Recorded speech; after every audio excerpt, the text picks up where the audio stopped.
Hello dear students, welcome back to the class. Vijay ಭವ ಸೀರೀಸ್ನ ಮೂರನೆಯ class ಅಥವಾ ಮೂರನೇ ವಿಡಿಯೋದಲ್ಲಿ ನಿಮಗೆ ನಾನು ಸ್ವಾಗತಿಸುತ್ತಿದ್ದೇನೆ.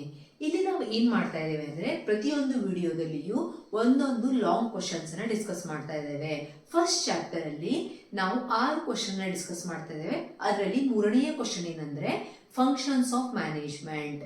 This question will not be asked directly like explain the functions of management. They'll ask like this. Management is a series of continuous and interrelated functions. Comment. ಈ ರೀತಿ question ಕೇಳ್ತಾರೆ. ಆಗ ನೀವು ಏನ್ ಮಾಡಬೇಕು ಅಂದ್ರೆ ಮೊದಲು ಮ್ಯಾನೇಜ್ಮೆಂಟ್ನ ಅರ್ಥವನ್ನ ಬರೀಬೇಕು. ಮ್ಯಾನೇಜ್ಮೆಂಟ್ನ ಅರ್ಥವನ್ನ ನಾನು ಫಸ್ಟ್ ವಿಡಿಯೋದಲ್ಲಿ ಎಕ್ಸ್ಪ್ಲೇನ್ ಮಾಡಿದ್ದೀನಿ, ಹೋಗಿ ಅದನ್ನ ನೋಡಿ. ಮ್ಯಾನೇಜ್ಮೆಂಟ್ ಅನ್ನೋದು ಒಂದು process. Management is a process of continuous and interrelated functions. Process means what? Where the various activities are there. Those activities are interrelated. ಒಂದಕ್ಕೊಂದು ಅವಲಂಬಿತವಾಗಿರುತ್ತವೆ. ಪ್ರೊಸೆಸ್ ಅಂತ ಯಾವುದನ್ನ ಕರಿತೇವೆ? ಯಾವುದರಲ್ಲಿ ಒಂದಕ್ಕಿಂತ ಜಾಸ್ತಿ ಚಟುವಟಿಕೆಗಳನ್ನು ನಾವು ಮಾಡ್ತಾ ಇರ್ತೇವೆ ಅಲ್ವಾ? ನಾನು ನಿಮಗೆ ಕುಕ್ಕಿಂಗಿನ ಎಕ್ಸಾಂಪಲ್ ಹೇಳಿದ್ದೆ. Cooking is a process. Why? Because to cook a dish you have to follow various steps. In the same way, management is a series of continuous ಆಗಿ ಫಂಕ್ಷನ್ಸ್ ಆಗ್ತಾ ಇರುತ್ತೆ. ಎಲ್ಲಿಯವರೆಗೆ ಬಿಸ್ನೆಸ್ ಏನ ಲೈಫ್ ಇದೆಯೋ ಅಲ್ಲಿವರೆಗೆ ಫಂಕ್ಷನ್ಸ್ ಆಗ್ತಾ ಇರುತ್ತೆ. ಇಂಟರ್ರಿಲೇಟೆಡ್ ಅಂದ್ರೆ ಒಂದಕ್ಕೊಂದು ಸಂಬಂಧಿತವಾಗಿರುತ್ತೆ. ಈ ಕ್ವಶನ್ ಅನ್ನ ಕೇಳಿದಾಗ ಫಸ್ಟ್ ನೀವು ಮ್ಯಾನೇಜ್ಮೆಂಟ್ ನ ಅರ್ಥವನ್ನ ಬರೀಬೇಕು. ಅದ್ ಆದ ನಂತರ ಫಂಕ್ಷನ್ಸ್ ಅನ್ನ ಬರೀಬೇಕು. ಫಂಕ್ಷನ್ಸ್ ಎಷ್ಟಿದಾವಪ್ಪ ಅಂತಂದ್ರೆ 5 ಫಂಕ್ಷನ್ಸ್ ಇದಾವೆ. There are 5 functions. Very easy. I'll explain you in an easy way and the way in which you can easily remember. See, all these functions are again given as a separate chapter in your syllabus. Here, what are those 5 chapters? ಈ 5 functions ಗಳೇನಿದಾವೋ ಇದನ್ನೇ ಮುಂದೆ ನೀವು ಒಂದೊಂದು chapter ಆಗಿ ಕಲಿತೀರಾ. ಅದರಲ್ಲಿ ಒಂದು ಸಂಕ್ಷಿಪ್ತ ರೂಪ ಇದು. ಪ್ಲಾನಿಂಗ್ ಒಂದು ಸಪರೇಟ್ ಸಬ್ಜೆಕ್ಟ್ ಇದೆ. Organising, all these separate subjects, separate chapters in your particular syllabus. Now, first one is planning, second organizing, third one staffing, fourth one directing, fifth one is controlling. As I have told you, you have to first remember the points. Repeat after me. Planning, organizing, staffing, directing and controlling. You have to write the functions in this order only. ಇದೇ order ಅಲ್ಲಿ ನೀವು ಬರೀಬೇಕು. ಯಾಕಂದ್ರೆ ಈ ಒಂದನೇ function ಆದ್ಮೇಲೆ ನಾವು ಎರಡನೇ ಫಂಕ್ಷನ್ ಮಾಡಬಹುದು. ಫಸ್ಟ್ ನಾವು ಪ್ಲಾನಿಂಗ್ ಮಾಡಬೇಕು, ಆಮೇಲೆ ಆರ್ಗನೈಸಿಂಗ್ ಮಾಡಬೇಕು, ಆಮೇಲೆ ಸ್ಟಾಫಿಂಗ್ ಮಾಡಬೇಕು, ಆಮೇಲೆ ಡೈರೆಕ್ಟಿಂಗ್, ಆಮೇಲೆ ಕಂಟ್ರೋಲಿಂಗ್. ಹಿಂದೆ ಮುಂದೆ ನೀವು ಬರೀಬಾರ್ದು. ಇದು ಇದೇ ಆರ್ಡರ್ ಅಲ್ಲಿ ಬರೀಬೇಕು. ಹಾಗಾದ್ರೆ ಮಕ್ಕಳೇ ನನಗೆ ಹೇಳಿ, ಪ್ಲಾನಿಂಗ್ ಅಂದ್ರೆ ಏನು? What do you mean by planning? Planning ಅಂದ್ರೆ ಯಾವುದೇ ಒಂದು ನಿಮ್ಮ ಲೈಫ್ ಅಲ್ಲಿ ನೀವು ಒಂದು ಕೆಲಸವನ್ನು ಮಾಡಬೇಕಂದ್ರೆ ನಾನು ಪ್ಲಾನ್ ಮಾಡ್ತಾ ಇದ್ದೀನಿ ಅಂತ ಹೇಳ್ತೀರಲ್ವಾ? ಅದೇ ಪ್ಲಾನಿಂಗ್ ಇರೋದು. ಬಿಸ್ನೆಸ್ ಸ್ಟಡಿ ಅಂದ್ರೆ ನೀವು ಲೈಫಲ್ಲಿ ಏನು ಫಾಲೋ ಮಾಡ್ತೀರಾ ಅದನ್ನ ನೀವು ಇಲ್ಲಿ ಬರೀತಾ ಇದ್ದೀರಾ. ಪ್ಲಾನಿಂಗ್ ಅಂದ್ರೆ ಏನ್ ಮಾಡ್ತೀರಾ ಹೇಳಿ? ಯಾವುದೇ ಒಂದು ಚಟುವಟಿಕೆಯನ್ನ ಮಾಡೋಕ್ಕಿಂತ ಮುಂಚೆ ನೀವು ಥಿಂಕ್ ಮಾಡಿದ್ರೆ ಅದನ್ನ ಪ್ಲಾನ್ ಅಂತೀವಿ. ನೀವು ಕೆಲಸ ಮಾಡಾದ್ಮೇಲೆ ಪ್ಲಾನ್ ಮಾಡ್ತೀರಾ? ಇಲ್ಲ. ನೀವು ನಾಳೆ ಏನ್ ಮಾಡ್ಬೇಕು ಅಂತ ಇವತ್ತು ಪ್ಲಾನ್ ಮಾಡ್ತೀರಾ, ಅದನ್ನ ಪ್ಲಾನಿಂಗ್ ಅಂತ ಹೇಳ್ತೀವಿ. ಅದಕ್ಕಾಗಿ planning means what? Thinking well in advance. In a simple line, thinking well in advance, what to do, how to do, who has to do it. Okay? What to do, how to do, who has to do it is called as planning. Simple meaning. Okay? Why planning is important? Planning is important to overcome the problems which we will face in future, or face the problems which we are going to face in a future in an effective way ಅಂತ ಹೇಳ್ಬೋದು. ಇದರ ಅರ್ಥ ಏನ್ ಹೇಳಿ? Planning ಇಂದ problems ಅನ್ನ ತೊಡೆದು ಹಾಕ್ಬೋದಾ? ಇಲ್ಲ. ಆದ್ರೆ ಪ್ಲಾನಿಂಗ್ ಇಂದ ಪ್ರಾಬ್ಲಮ್ಸ್ ಗಳನ್ನ ಒಂದು ಇಫೆಕ್ಟಿವ್ ವೇ ಅಲ್ಲಿ, ಪರಿಣಾಮಕಾರಿಯಾದ ವಿಧದಲ್ಲಿ ನಾವು ಫೇಸ್ ಮಾಡಬಹುದು. ಅದಕ್ಕಾಗಿ ಪ್ಲಾನಿಂಗ್ ಅಂತ ಬಂದಾಗ what is to be done, who is to do it, ಯಾರು ಆ ಕಾರ್ಯವನ್ನ ಮಾಡಬೇಕು, ಯಾವ ರೀತಿ ಮಾಡಬೇಕು ಅನ್ನೋದನ್ನ ಹೇಳುವುದೇ ಪ್ಲಾನಿಂಗ್. ಆಯ್ತಾ? ಪ್ಲಾನಿಂಗ್ ಅಲ್ಲಿ ನಾವು ಏನ್ ಮಾಡ್ತಾ ಇದೀವಿ ಅಂದ್ರೆ ಫಸ್ಟಿಗೆ ನೀವೇನ್ ಮಾಡ್ತೀರಾ? ಒಂದು ಗೋಲ್ ಅನ್ನ ಸೆಟ್ ಮಾಡ್ತೀರಾ. You are setting a goal ಅಲ್ವಾ? You are setting a goal in advance and developing a way to achieve them in an effective and effective way. ಇದರ ಅರ್ಥ ಏನ್ ಹೇಳಿ? ನೀವು ಇವಾಗ 90% ಸ್ಕೋರ್ ಮಾಡೋದು ಅಂತ ಒಂದು ಪ್ಲಾನ್ ಅನ್ನ ಮಾಡ್ತಾ ಇದ್ದೀರಾ. ನೀವು ಗೋಲ್ ಸೆಟ್ ಮಾಡಿದೀರಾ. What you are done now? You have one plan, or you have already set a plan. What is that plan? You want to score 90%. 90% of your 80 marks, that is at least 72% and 20 marks You have to score from your internal exams, internal marks. Okay. Now, what is your goal? To score 90 marks. Now, that is the goal, and the way to achieve that. How to achieve that? You have to watch the videos every day, or you have to read the books every day. You have to make your own notes. All these are the ways to achieve that. Okay. Now, so what is the second function? Organizing. See, ಇದು ಒಂದಕ್ಕೊಂದು related ಅಂತ ಹೆಂಗೆ ಹೇಳ್ತೀನಿ ಅಂತಂದ್ರೆ, ಈಗ ನೀವು plan ಮಾಡಾಯ್ತು. ಏನ್ plan ಮಾಡಿದೀರಾ? You have planned to score 90% of 80 marks, that is 72 marks in your written exam. That is the plan. How you are going to do that? ಅದನ್ನ ಪ್ಲಾನಿಂಗ್ ಅಲ್ಲಿ ನೀವು ಡಿಸೈಡ್ ಮಾಡಿದ್ರಿ.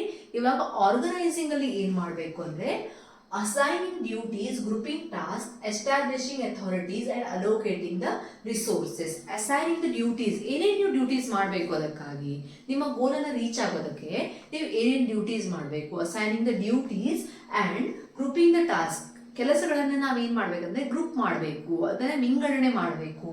ಎಸ್ಟಾಬ್ಲಿಷಿಂಗ್ ಅಥಾರಿಟೀಸ್, ಯಾರು ಯಾವ ಕೆಲಸವನ್ನ ಮಾಡಬೇಕು ಅನ್ನೋದನ್ನ ನಿರ್ಧರಿಸುವುದು. ಅಲೋಕೇಟಿಂಗ್ ದ ರಿಸೋರ್ಸಸ್ ಅಂದ್ರೆ ನಿಮ್ಮ ಹತ್ತಿರ ಇರುವಂತಹ ಸಂಪನ್ಮೂಲಗಳನ್ನ ವಿಭಜನೆ ಮಾಡುವುದು. ಫಾರ್ ಎಕ್ಸಾಂಪಲ್, ನಿಮ್ಮ ಹತ್ರ ಕಾಲೇಜಿಂದ ಬಂದ ಮೇಲೆ 4 ಗಂಟೆಗಳ ಕಾಲ ನೀವು ಫ್ರೀ ಆಗಿದ್ದೀರಾ ಅಂದ್ರೆ ಯಾವ ಸಬ್ಜೆಕ್ಟಿಗೆ ಎಷ್ಟು ಟೈಮ್ ಕೊಡ್ತಾ ಇದ್ದೀರಾ, ಯಾವ ರೀತಿ ನೀವು ಅದನ್ನ ಮಾಡಬೇಕು ಅನ್ಕೊಂಡಿದ್ದೀರಾ, ನಿಮ್ಮ ಗೋಲನ್ನ ಅಚೀವ್ ಮಾಡಬೇಕು ಅನ್ಕೊಂಡಿದ್ದೀರಾ, ಅದನ್ನ ನಾವೇನಂತ ಕರಿಬಹುದು? ಆರ್ಗನೈಸಿಂಗ್ ಅಂತ ಕರಿಬಹುದು. ಇವಾಗ ಥರ್ಡ್ ಫಂಕ್ಷನ್ ನೋಡಿ, ಸ್ಟಾಫಿಂಗ್. ನೀವೇನ್ ಮಾಡಿದ್ರಿ? ಈಗ ಒಂದು ಪ್ಲಾನ್ ಮಾಡಿದ್ದೀರಾ, ಆ ಪ್ಲಾನಿಗೆ ಏನೇನು ಸಂಪನ್ಮೂಲಗಳು ಬೇಕು ಅನ್ನೋದನ್ನ ಡಿಸೈಡ್ ಮಾಡಿ, ಯಾವ ರೀತಿ ಕೆಲಸಗಳಾಗಬೇಕು, ಯಾವ ರೀತಿ ಸಂಪನ್ಮೂಲಗಳ ವಿಭಜನೆ ಆಗಬೇಕು ಅನ್ನೋದನ್ನ ಆರ್ಗನೈಸಿಂಗ್ ಅಲ್ಲಿ ಥಿಂಕ್ ಮಾಡಿದ್ದೀರಾ. ಇವಾಗ ಸ್ಟಾಫಿಂಗ್. ಸ್ಟಾಫ್ ಅಂತ ಬಂದಾಗ ನೀವು ಏನ್ ಬರುತ್ತೆ ಹೇಳಿ? Human resource. ಅದೇ ಇಲ್ಲಿರೋದು. Staffing is nothing but human resource management. ಹಾಗಾದ್ರೆ ಸ್ಟಾಫಿಂಗ್ ಅಂದ್ರೆ ಏನು? Finding the right people to right job. Assigning the duties. ನಾವೇನ್ ಮಾಡಿದ್ವಿ? ಆರ್ಗನೈಸಿಂಗ್ ಅಲ್ಲಿ ಥಿಂಕ್ ಮಾಡಿದ್ವಿ, ಈ ರೀತಿ ನಾವು ಕೆಲಸಗಳ ವಿಭಜನೆ ಮಾಡಬೇಕು. ಹಾಗಾದ್ರೆ ಆ ಕೆಲಸವನ್ನು ಮಾಡಲು ಒಬ್ಬ ಪ್ರತಿಭಾವಂತ ಅಥವಾ ಸೂಕ್ತ ವ್ಯಕ್ತಿ ಬೇಕು ನಮಗೆ. Right person at right place. This is the sentence you have to remember. Right person at right place means what? I may be expert in commerce. If you assign me engineering work, I cannot do that. If you assign an engineer finance work, he cannot do that. So right person at right job, that is called as staffing. In staffing, the activities like, what are the functions under staffing? Recruitment. ನೀವೇನೇನು ಮಾಡ್ತಾ ಇರ್ತೀರಾ ಅಂದ್ರೆ, recruitment ಅಂದ್ರೆ ಬೇರೆ ಬೇರೆ ಮಾಧ್ಯಮಗಳಲ್ಲಿ advertisement ಬರುತ್ತೆ. Internet ಅಲ್ಲಿ advertisement ಬರ್ಬೋದು, ಪೇಪರ್ಗಳಲ್ಲಿ ಅಡ್ವರ್ಟೈಸ್ಮೆಂಟ್ ಬರ್ಬೋದು, ನ್ಯೂಸ್ ಪೇಪರ್ಗಳಲ್ಲಿ. ಹಾಗೆಯೇ ನಿಮಗೆ ಹೋರ್ಡಿಂಗ್ಸ್ ಕಾಣಿಸ್ಬೋದು. ಹಾಗೆಯೇ ಬೇರೆ ಬೇರೆ ಮಾಧ್ಯಮಗಳಲ್ಲಿ ನೀವು ಅಡ್ವರ್ಟೈಸ್ಮೆಂಟ್ ನೋಡ್ತೀರಾ, ಅಲ್ಲಿಂದ ಅಪ್ಲೈ ಮಾಡ್ತೀರಾ ಅಲ್ವಾ? ಅಪ್ಲೈ ಮಾಡ್ತೀರಾ. naukri.com ಅಲ್ಲಿ ನೋಡಿರ್ಬೋದು, ಅಥವಾ ಯಾವುದೋ ಒಂದು ವೆಬ್ಸೈಟ್ ಅಲ್ಲಿ ನೋಡಿರ್ಬೋದು. ಅದನ್ನ ನಾವು ಬೇರೆ ಬೇರೆ ಕಡೆ ಅಡ್ವರ್ಟೈಸ್ಮೆಂಟ್ ಕೊಡೋದನ್ನ recruitment. Means what? You are publishing the vacancies, that is called as recruitment. Then selection. ಅದಾದ್ಮೇಲೆ ರಿಕ್ರೂಟ್ಮೆಂಟ್ ಬಂದಾದ್ಮೇಲೆ ಎಲ್ಲರೂ ಅಪ್ಲೈ ಮಾಡ್ತಾರೆ, ಅದರೊಳಗಿನ ಕಂಪನಿಯವರು ಸಿಲೆಕ್ಟ್ ಮಾಡ್ತಾರೆ. ಸಿಲೆಕ್ಟ್ ಮಾಡಿ ಆದ್ಮೇಲೆ ಪ್ಲೇಸ್ಮೆಂಟ್ ಅಂದ್ರೆ ಏನು? ಯಾರನ್ನ ಯಾವ ಕೆಲಸದಲ್ಲಿ ಫಿಕ್ಸ್ ಮಾಡೋದು, ಪ್ಲೇಸ್ ಮಾಡೋದು, ಅಥವಾ ಅವರನ್ನ ಯಾವ ಕೆಲಸಕ್ಕಾಗಿ ಹೊಂದಾಣಿಕೆ ಮಾಡುವುದು, ಅದನ್ನು ನಾವು ಪ್ಲೇಸ್ಮೆಂಟ್ ಅಂತೀವಿ. ಟ್ರೈನಿಂಗ್ ಅಂದ್ರೆ ನೀವು ಕಂಪನಿಯಲ್ಲಿ ಜನರನ್ನ ತಗೊಂಡಾದ್ಮೇಲೆ ಅವರಿಗೆ ಟ್ರೈನಿಂಗ್ ಕೊಡ್ಬೇಕಾಗತ್ತೆ. ಈ ಎಲ್ಲ ವಿಷಯಗಳು ಎದುರಂಡ್ರೆ ಬರುತ್ತೆ ಹೇಳಿ? ಈ ಎಲ್ಲ ವಿಷಯಗಳು ಸ್ಟಾಫಿಂಗ್ ಅನ್ನೋ ಒಂದು ಸಪರೇಟ್ ಚಾಪ್ಟರ್ ಅನ್ನು ಕಲಿಸುವಾಗ ಅದರ ಬಗ್ಗೆ ನಾನು ಡಿಸ್ಕಸ್ ಮಾಡುವಾಗ ಡಿಟೇಲ್ ಹೇಳ್ತೀನಿ. ಆದ್ರೆ ಫಸ್ಟ್ ಚಾಪ್ಟರ್ ಅಲ್ಲಿ ಫಂಕ್ಷನ್ಸ್ ಬರೆಯುವಾಗ ಅಷ್ಟು ಡಿಟೇಲ್ ಆಗಿ ಬರೆಯುವ ಅವಶ್ಯಕತೆ ಇಲ್ಲ. ನೆಕ್ಸ್ಟ್ ಏನ್ ಹೇಳಿ? ಡೈರೆಕ್ಟಿಂಗ್. ಇವಾಗ ಏನೇನ್ ಫಂಕ್ಷನ್ಸ್ ನಾವು ಫಾಲೋ ಮಾಡಿದ್ವಿ? ಫಸ್ಟ್ ಪ್ಲಾನ್ ಮಾಡಿದ್ವಿ. ಪ್ಲಾನ್ ಅಂದ್ರೆ ಏನ್ ಮಾಡಿದ್ವಿ? ನಾವು ಕೆಲಸವನ್ನು ಸ್ಟಾರ್ಟ್ ಮಾಡೋಕ್ಕಿಂತ ಮುಂಚೆ ಥಿಂಕ್ ಮಾಡಿದ್ವಿ. ಅದಾದ್ಮೇಲೆ ಪ್ಲಾನಿಂಗ್ ಆದ್ಮೇಲೆ ಆರ್ಗನೈಸಿಂಗ್, ಯಾವ ರೀತಿ ಸಂಪನ್ಮೂಲಗಳ ಬೇಕು ಅನ್ನೋದನ್ನ ಥಿಂಕ್ ಮಾಡಿದ್ವಿ. ಅದಾದ್ಮೇಲೆ ಸ್ಟಾಫಿಂಗ್, ಯಾವ ಸ್ಥಳದಲ್ಲಿ ಯಾರನ್ನ ನಾವು ನೇಮಕ ಮಾಡಬೇಕು, right person at right job ಆಯ್ತು. ಡೈರೆಕ್ಟಿಂಗ್ ಅಂದ್ರೆ ಏನು? ಇವಾಗ ನೀವು ರಿಕ್ರೂಟ್ ಮಾಡಿರುವಂತ ಜನರಿಗೆ ಒಂದು ಡೈರೆಕ್ಷನ್ ಕೊಡಬೇಕು, ಒಂದು ದಿಶೆಯನ್ನು ತೋರಿಸಬೇಕು ನೀವು. ಅದಕ್ಕಾಗಿ ನೀವೇನ್ ಮಾಡ್ಬೇಕಾಗತ್ತೆ? Motivation. You have to motivate them. As a business person ನೀವೇನ್ ಮಾಡ್ಬೇಕಂದ್ರೆ ಲೀಡಿಂಗ್, ಇನ್ಫ್ಲೂಯೆನ್ಸಿಂಗ್ ಅಂಡ್ ಮೋಟಿವೇಟಿಂಗ್ ಅಂದ್ರೆ ನೀವು ಮುಂದಾಳತ್ವ ತಗೊಂಡು, leader is a one who leads himself ಅಂತ.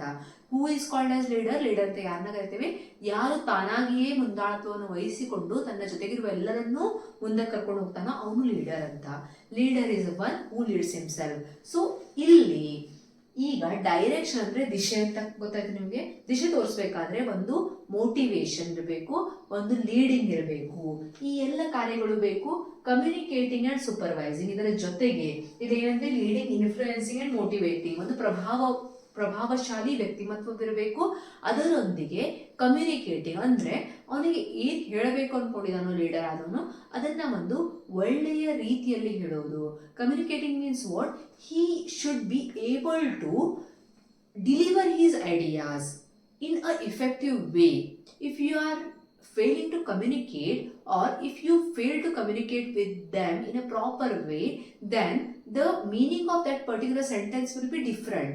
Then you will not be called as a effective leader. That's why communicating and supervising what work is to be done and how it has to be done, and you have to supervise that work. It comes under directing.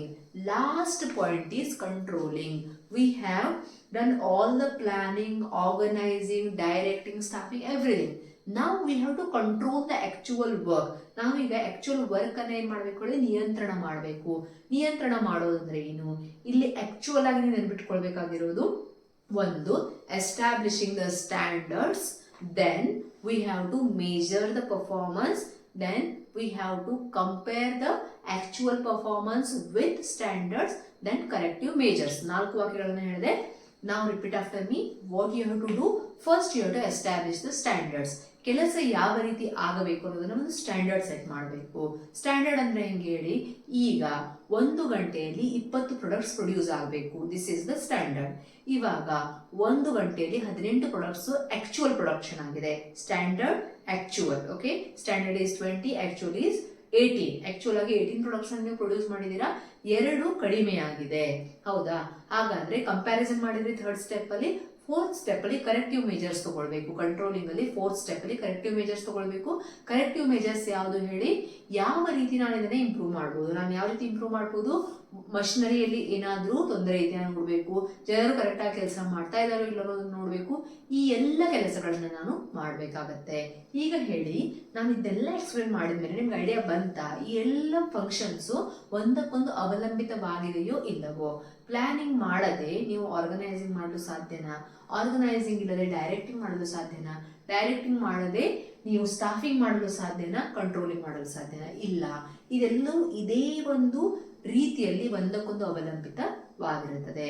ಹಾಗಾದರೆ as a conclusion my dear students, I will explain you each and every function in a sentence. Planning means thinking well in advance before doing the things. What to do, who has to do it, why planning is needed. Planning is necessary to face the situations or future in an effective and efficient way. We cannot avoid or completely overcome the problems, but we can strongly or we can effectively face those problems with a proper planning. There is a saying, failing to plan is planning to fail ಅಂತ. ನೀವು plan ಮಾಡೋಕೆ fail ಆದ್ರೆ fail ಆಗೋಕೆ plan ಮಾಡದಂತೆ ಅಂತ ಒಂದು ಗಾದೆ ಮಾತಿದೆ. ಅದಕ್ಕಾಗಿ effective planning is important. You can use these sentences in your answer also. Failing to plan is planning to fail. Now, second is organizing. Organizing ಅಂದ್ರೆ ಏನು? Assigning the duties, grouping the tasks. First ಏನ್ ಮಾಡಬೇಕು? Duties ಅನ್ನ assign ಮಾಡಬೇಕು. Planning ಮಾಡಿರೋ ರೀತಿಯಲ್ಲಿ ಕೆಲಸಗಳನ್ನ assign ಮಾಡೋದು, ವಿಭಜನೆ ಮಾಡೋದು. Grouping the tasks, production department ಅಲ್ಲಿ ಏನ್ ಬರುತ್ತೆ, ಮಾರ್ಕೆಟಿಂಗ್ ಡಿಪಾರ್ಟ್ಮೆಂಟ್ ಅಲ್ಲಿ ಏನ್ ಬರುತ್ತೆ, ಫಿನಾನ್ಸ್ ಅಲ್ಲಿ ಏನ್ ಬರುತ್ತೆ. ಅದಾದ್ಮೇಲೆ ಎಸ್ಟಾಬ್ಲಿಷಿಂಗ್ ದ ಅಥಾರಿಟೀಸ್ ಅಂದ್ರೆ ಯಾರು ಅಲ್ಲಿ ಅಥಾರಿಟಿ ಪೊಸಿಷನ್ ಅಲ್ಲಿ ಇರಬೇಕು, ಮ್ಯಾನೇಜರ್ ಯಾರು, ಸಬ್ ಆರ್ಡಿನೇಟ್ಸ್ ಯಾರು, ಇದನ್ನ ಕರೆಕ್ಟ್ ಆಗಿ ಡಿಸೈಡ್ ಮಾಡೋದು. Allocating the resources. ರಿಸೋರ್ಸಸ್ ಅಂದ್ರೆ ಸಂಪನ್ಮೂಲಗಳ ವಿಭಜನೆ. Human resource as well as other resources you have to allocate. This is organizing, planning, organizing. You have planned, you have assigned the duties, grouped the tasks, and you have allocated the resources. Now what you have to do? You need human resource. You have planned everything. You have grouped the tasks and assigned the duties. Now you need actual human resource. For that you have to do the staffing. In staffing, what you are doing? Recruiting, then selection, placement, and training. I have explained all these in a good way or a easiest way. Okay, then after staffing you have appointed people. ನಾವು ನೀವು ಈಗಾಗಲೇ ಜನರನ್ನ appoint ಮಾಡಿದ್ದೀರಾ. ಇವಾಗ ನೀವೇನ್ ಮಾಡ್ಬೇಕಂದ್ರೆ ಅವರಿಗೆ ಒಂದು ಡೈರೆಕ್ಷನ್ ಅನ್ನ ಕೊಡಬೇಕು. ಅದಕ್ಕಾಗಿ influence, motivation and what influence, motivating, and what we have to do here, leading. So sometimes they'll ask the question, what are the two key components of directing? You have to write motivation and see here key components of directing are leading and motivating. Okay, leading and motivating are the two components of directing. Then controlling means what? In controlling you have to set the standards. Then you have to after setting the standards, what you have to do? You have to measure the actual performance, then compare the standard with actual performance. Then if there is a difference, you have to take the corrective measures. So thank you students, thank you so much. We will meet in next class.